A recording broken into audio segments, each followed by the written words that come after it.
Bonjour Adeline et bienvenue sur ton tirage sentimental. Alors, les contextes, les dos de deck. Donc là, c'est l'oracle chakra du cœur et là, c'est l'oracle libération énergétique. Les dos de deck, le contexte. Dernièrement, tu as dû beaucoup t'adapter au rythme émotionnel de la personne en face de toi, peut-être même depuis février. Pour toi, c'est tout nouveau de devoir t'adapter parce que tu te rends compte qu'avant, tu mettais la pression peut-être, ou avant, tu avais un autre comportement. Mais là, en fait, tu as décidé de t'adapter, de changer, d'attendre, d'être patiente, peut-être même de t'occuper d'autres choses, de ta vie professionnelle, de tes amis, de ta famille, le temps que l'autre personne, du coup, euh, se sente prête. Donc ça, c'était dernièrement. Mais j'ai l'impression que c'est encore d'actualité parce que là, on a ton âme sœur n'est pas prête. Elle n'est toujours pas prête. Donc tu as été patiente, mais on te demande de continuer à être patiente, de continuer à garder le cœur ouvert et peut-être de continuer du coup à t'occuper d'autres choses que ta vie sentimentale parce que cette personne-là a d'autres choses à régler à côté. Le challenge pour vous, en tout cas pour toi, mais potentiellement pour vous, ça va être d'être authentique. De ne pas avoir aucun des 5 masques, des 5 blessures qui empêchent d'être soi-même. Donc potentiellement, tu as la blessure de trahison et du coup, tu n'arrives pas à être authentique, tu veux contrôler la communication, des sous-entendus, les malentendus, des petits chantages affectifs, ce genre de choses.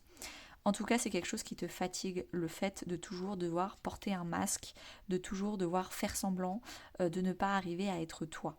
Donc c'est peut-être un travail de développement personnel qu'il faut que tu fasses toi et toi-même et ça te permettra du coup d'arrêter d'être dans la patience active entre guillemets. Ça va t'aider à t'améliorer et quand la personne reviendra, toi tu auras également travaillé et amélioré quelque chose en toi. Donc je te conseille pour ça d'aller voir la vidéo YouTube que j'ai faite sur les 5 blessures qui empêchent d'être soi-même et d'aller vraiment cliquer sur tout si ça t'intéresse. Elle dure 1h20 donc ça dépend de ta motivation. Mais d'aller surtout cliquer sur la blessure de trahison avec plein d'exercices et d'exemples sur la communication en couple. J'ai fait un podcast aussi là-dessus je crois. Pareil, tout est sur YouTube. En tout cas, tu es fatigué, donc n'hésite pas également à dire que tu es fatigué, à arrêter de dire, enfin, avoir un masque en disant oui, oui, je vais bien, tout va bien, c'est super dans ma vie. Non, tu as le droit d'être fatigué, tu as le droit de vouloir te reposer, tu as le droit de dormir, de faire des siestes et de pas tout le temps être parfaite. Donc voilà, il faut aussi avoir un peu d'honnêteté là-dessus. Le conseil, bon, âme sœur spirituelle, donc déjà, potentiellement, c'est une âme sœur spirituelle, mais déjà, de t'entourer de personnes spirituelles. Les âmes sœurs, ça peut aussi être des amitiés. T'entourer de personnes qui t'élèvent vers le haut, qui parlent spiritualité, qui parlent sens de la vie, existence, qui parlent guidance YouTube, je sais pas, mais en tout cas des personnes avec lesquelles tu es sur la même longueur d'onde et qui vont te tirer vers le haut. Avec, tu as la carte de la souffrance émotionnelle comme conseil. Donc, je pense que tu souffres, mais que tu fais semblant que tout va bien alors que tu es épuisé. Il faut que tu dises que tu es épuisé et si quand tu dis la vérité, normalement les bonnes personnes vont comprendre, les mauvaises personnes ne vont pas comprendre ou vont comprendre à côté de la plaque. Eh ben écoute, c'est en étant toi-même que tu vas comprendre qui sont dans les mêmes énergies que toi et qui ne le sont pas. Hyper important. L'issue, si tu appliques le conseil. Donc déjà, le fait que toi, tu te priorises toi, que tu te fasses passer toi d'abord et pas lui, que tu arrêtes de te suradapter, on arrête la suradaptation, lui, il va comprendre en fait que vous êtes d'égal à égal, il n'y a pas de dominant-dominé, il n'y en a pas un qui donne plus que l'autre qui reçoit. Il va prendre conscience de plein de choses. Il va peut-être également prendre conscience que tu vas pas bien et que tu as le droit de pas aller bien. Et lui aussi, en fait, il a le droit de pas aller bien. Il va prendre conscience qu'en fait, c'est beaucoup plus équilibré que ce qu'il se pensait. Peut-être que le fait que toi, tu veuilles tout contrôler, il pensait que toi, tu n'avais jamais de problème. Et donc, du coup, du coup, ça bloquait les choses.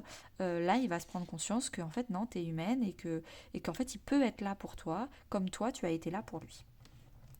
Ou elle, hein. Je ne sais pas si c'est une femme ou un homme, donc je te laisse adapter. Avec, on a blocage karmique. Tout ce qui était bloqué va se débloquer.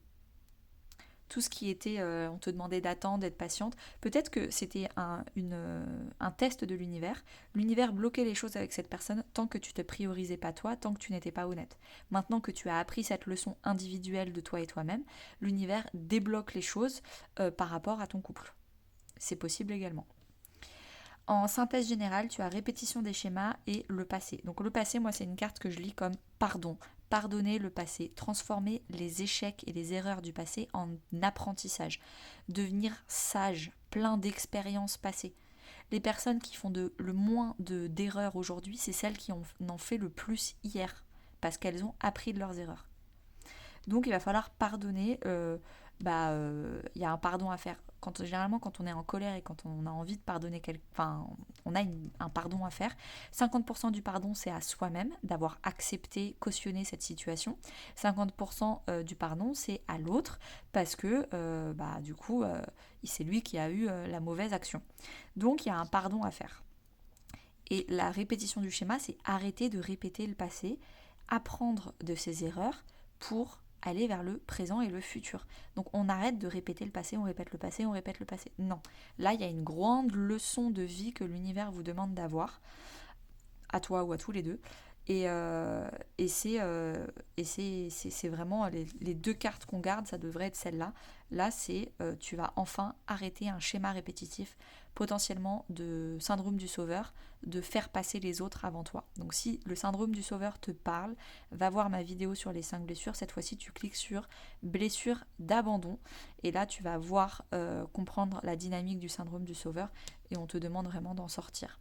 Si par contre, c'est tout ce qui est colère et pardon, injustice qui te parle, parce que c'est généralement la carte du pardon, du passé, c'est tout ce qui est colère et injustice, là, tu vas cliquer sur blessure d'injustice. Ok, et merci beaucoup Adeline, n'hésite pas à me mettre en commentaire si ça t'a parlé, et à bientôt.